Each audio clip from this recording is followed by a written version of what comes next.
1.25 लाख प्रदक्षिणा जिनं खऱ्या अर्थानं या ठिकाणी त्या आळंदीमध्ये जयाची वारी सोन्याचा पिंपळ अंगी ऐसे बळलेला मुले कडीरते काय नोही महाराज परिपाहे बीज शुद्धांगे दोघांच्याही जीवनामध्ये परमार्थ असल्यामुळं त्यांच्या पोटी कोण जन्माला आलं? देव जन्माला आले. याला कारण आहे आई वडिलांचं बीज कसं होतं? कसं होतं? शुद्ध. आणि शुद्ध बीज असल्यामुळं निवृत्तीनाथ म्हणजे सदाशिवाचा अवतार. स्वामी निवृत्तीनाथ. निवृत्तीनाथ म्हणजे भगवान शंकर. महाविष्णूचा अवतार. हा माझा ज्ञानेश्वर. आई वडिलांचं बीज शुद्ध असल्यामुळं देवच पोटी जन्माला आले ना. ज्ञानेश्वर महाराज म्हणजे भगवान विष्णू. ऐकणे ब्रह्म सोपान तो झाला भक्त आनंद वर्तला. सोपान देव म्हणजे ब्रह्मदेव आणि आदिशक्ती मुक्ताबाई दासरी जरी लागे पाई. आई वडिलांचं बीज शुद्ध असल्यामुळं जन्माला कोण आलं? देवच पोटी जन्माला आले. कारण चांगले मुलं जन्माला येण्यासाठी आई वडिलांचं बीज कसं असावं लागतं? अभंगाच्या पहिल्या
आणि बलात्कार आणि अत्याचार हे देवी मला सहन होत नाही ग.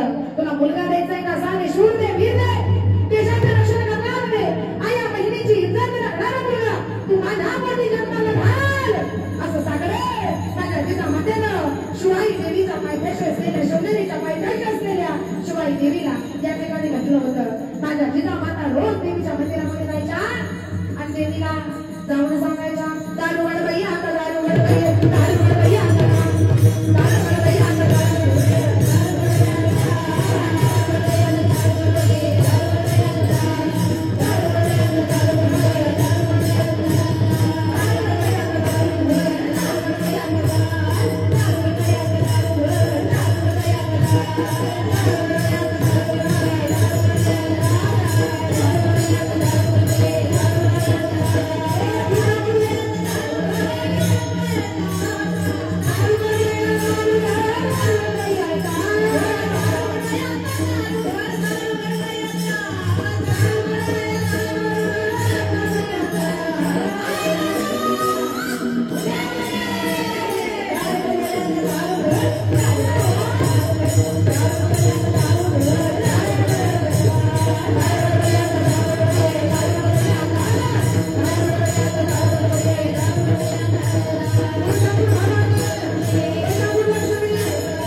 मुलगा द्यायचा ना शूर दे वीर दे देशाचं रक्षण करणार दे आया बहिणीची इज्जत राखणार मुलगा माझ्या पोटी जन्माला घाल देवीला साकडं घातलं तर वयाच्या 16व्या वर्षी हिंदवी स्वराज्याची स्थापना केली असे शिवाजी महाराज जन्माला आले पण कुठे पुणे जिल्हा जुन्नर तालुका शिवाई माथ्यावर पुणे जिल्हा जुन्नर तालुका शिवाई माथ्यावर अनमान शिवाजी ही राजनवर शिवाजी की रावर अनमान शिवाजी ही राजनवर शिवाजी की रावर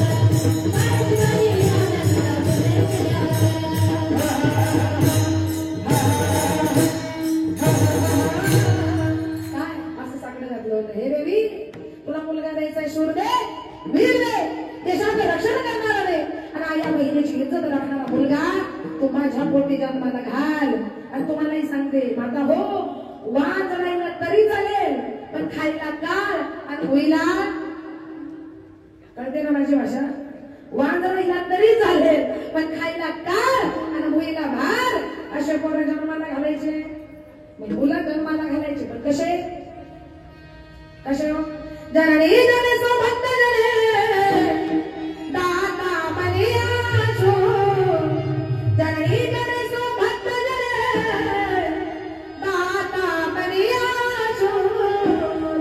नहीं तो परिवार भले क्यों पाएगा नहीं तो परिवार भले क्यों पाएगा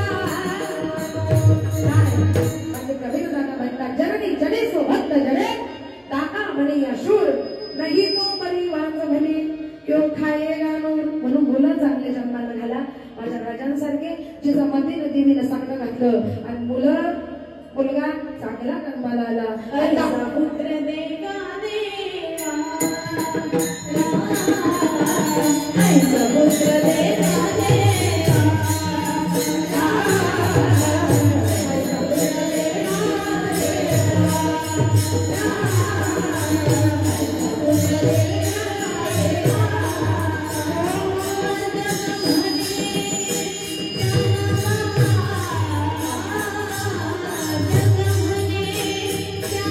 Oh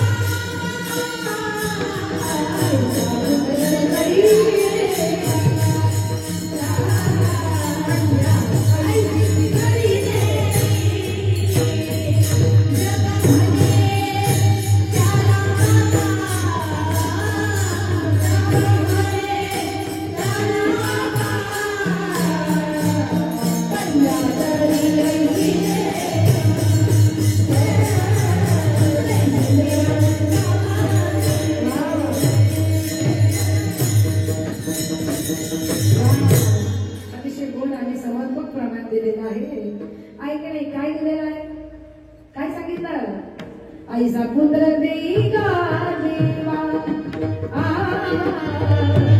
ऐसा पुत्र देगा देवा जग म्हणे त्याला बाबा जग म्हणे त्याला बाबा कन्या ऐसे तरी देवी तैसे मेरा मोठा ऐसा पुत्र देगा देवा जग म्हणे त्याला बाबा कन्या ऐसी तरी दे जैसे मीरा मुक्ताबाई माझ्या मीराबाई सारख्या मुक्ताबाई सारख्या मुली जन्माला आल्या पाहिजे आणि जग म्हणे त्याला बाबा सगळ्यांनी नमस्कार केला पाहिजे त्या लेकराला असे मुलं आपल्या पोटी जन्माला आले पाहिजे जिचा मातेनं साकडं घातलं देवीला मुलगा जन्माला आला माझ्या राजांसारखा वयाच्या 16व्या वर्षी शिवाजी महाराजांनी हिंदवी स्वराज्याची स्थापना केली वयाच्या 16व्या वर्षी माझ्या माऊलीनं ज्ञानेश्वरी लिहिली आणि त्या वयाच्या 16व्या वर्षी आपले मुलं काय करतात आपले पोरं बोला वयाच्या 16व्या वर्षी आपले पोरं वरात डीजे आणि गाणं ठरलेले 16 बाबारीचं धोक्याचा कर 16 बाबारीचं धोक्याचं बाबा हो हे धोक्याचं आहे का मोक्याचं आहे याचा जरा बारकाईने विचार करा हे धोक्याचं नाही हे मोक्याचं आहे या वयात आपल्या मुलांना चांगले पडणं लागले पाहिजे ज्या वयात माऊली ज्ञानेश्वरी लिहिते ज्या वयाच्या 16व्या वर्षी रात्री हिंदवी स्वराज्याची स्थापना करतात आणि वयाच्या 16व्या वर्षी आपले मुलं मुली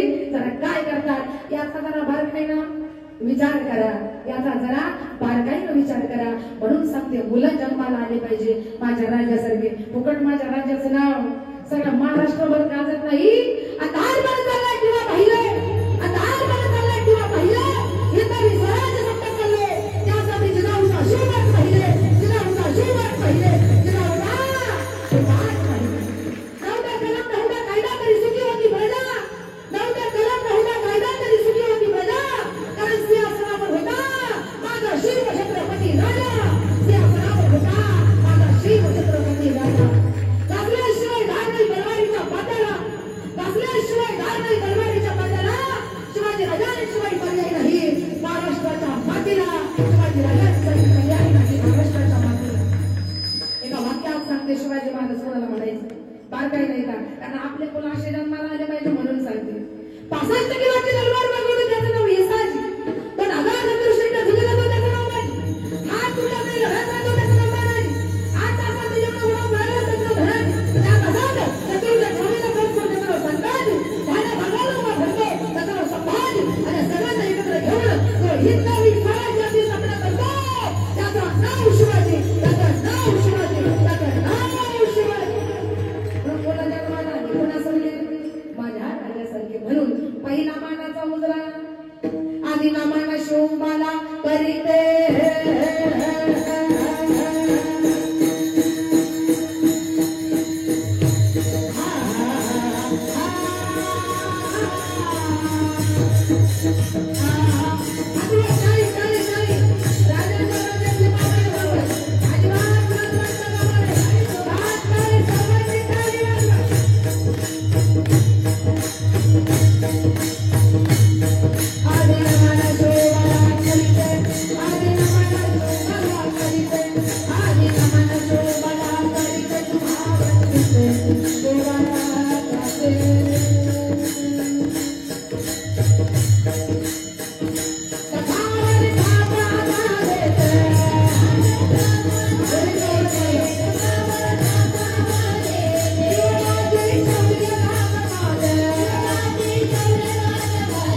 योगदान आहे पण जिजामातेला मुलगा जन्माला घातला कसा तर खऱ्या अर्थानं माझ्या आपल्या इकोला जन्माला आले पाहिजे शिवाजी महाराजांसारखे बरं का. आणि राजांसारखं बोलणं कसं असलं पाहिजे, गोड.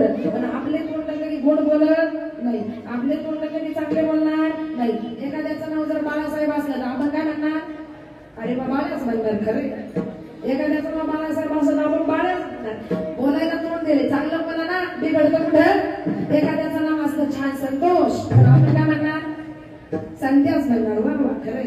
एखाद्याचं नाव गोड असतं राजेंद्र पण आपण त्याला, तुम्ही माझ्यापेक्षा हुशार आहे बोला, काय म्हणतात, राजाच म्हणणार. सांगायचं एक होत आहे का भगवंतानं बोलायला तोंड दिले मग कसा बोलला पाहिजे, कसं बोलला पाहिजे, चांगलं. ज्ञानेश्वर महाराज म्हणतात साचानी बाबा मी तुले करी रसाळा शब्द जैसे कलरा अमृता. चांगलं बोला, बोलायला तोंड दिले. आमचं महिला मंडळ सुद्धा एखादीचं नाव जर शांताबाई असलं तर काय म्हणणार, हा शांतीच म्हणणार. बघा किती हसून सांगतात. एखादीचं नाव गंगूबाई असलं तर काय म्हणणार, गंगे. म्हणजे भगवंतानं बोलायला तोंड दिले, चांगलं बोला ना, बिघडत कुठं. पण तोंड देऊन सुद्धा आपण कधी एखाद्या अर्थानं या तोंडानं चांगलं बोलत नाही. पण भगवंतानं बोलायला तोंड दिले, या तोंडानं चांगलं बोला, या मुखानं खऱ्या अर्थानं चांगलं बोला. महिला मंडळ धुणं धुताना, भांडी घासताना, स्वयंपाक करताना, भाकरी करताना, शिव्या देताना देवाचं भजन करा. म्हणजे शिव्या द्यायची गरज पडायची नाही ना. हरी बोला भाटता, हरी बोला कांडता, उठता बैसता, हरी बोला, हरी बोला भाटता, हरी बोला कांडता, उठता बैसता, हरी बोला, हरी बोला ये हरी बोला लोकांचे देह त्याला म्हणते, हरी बोला देह त्याला म्हणते, हरी बोला देह त्याला म्हणते, हरी बोला. नाथाला साडीमध्ये हरी बोला भांडता, हरी बोला कांडता, उठता बैसता, हरी बोला, हरी बोला एकांती, हरी बोला लोकांती, देह त्याला आणते, हरी बोला. पण भगवंतानं बोलायला तोंड दिलंय. या तोंडानं काहीच्या काही खायचं नाही, या तोंडानं काहीच्या काही प्यायचं, हा म्हणतात, या तोंडानं काहीच्या काही खायचं नाही, या तोंडानं काहीच्या काही प्यायचं नाही. तर या तोंडानं काय करायचं, आपण काय दुसऱ्या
अमृताची वाणी आणि देह दिवाचे कारण कळलं का? या तोंडाने काहीच्या काही खाऊ नका, या तोंडाने काहीच्या काही पिऊ नका, या तोंडानं मनापासून खऱ्या अर्थानं भगवंताचं काय करा, भजन करा. कारण भगवंतानं तोंड दिले कशाला, येणे मुखे तुझे वर्णी गुणनाम किंवा घेई घेई घेई माझे माझे गोड नाम विठोबाचे. कशाला दिले? घेई घेई माझे गोड नाम विठोबाचे, डोळे तुम्ही घ्यावे सुख पहा विठोबाचे मुख. भगवंतानं तोंड दिले खऱ्या अर्थानं त्याचं भजन करण्यासाठी. म्हणून या तोंडाने काय केलं पाहिजे, भजन केलं पाहिजे. म्हणून जीवनामध्ये आपला उद्धार करायचा असेल तर सेवा आई बापाची करा, जीवनामध्ये आपला उद्धार करायचा असेल तर संगत संतांची करा, आणि जीवनामध्ये आपल्याला उद्धार करायचा असेल तर भजन कोणाचं करावं लागेल, विठोबा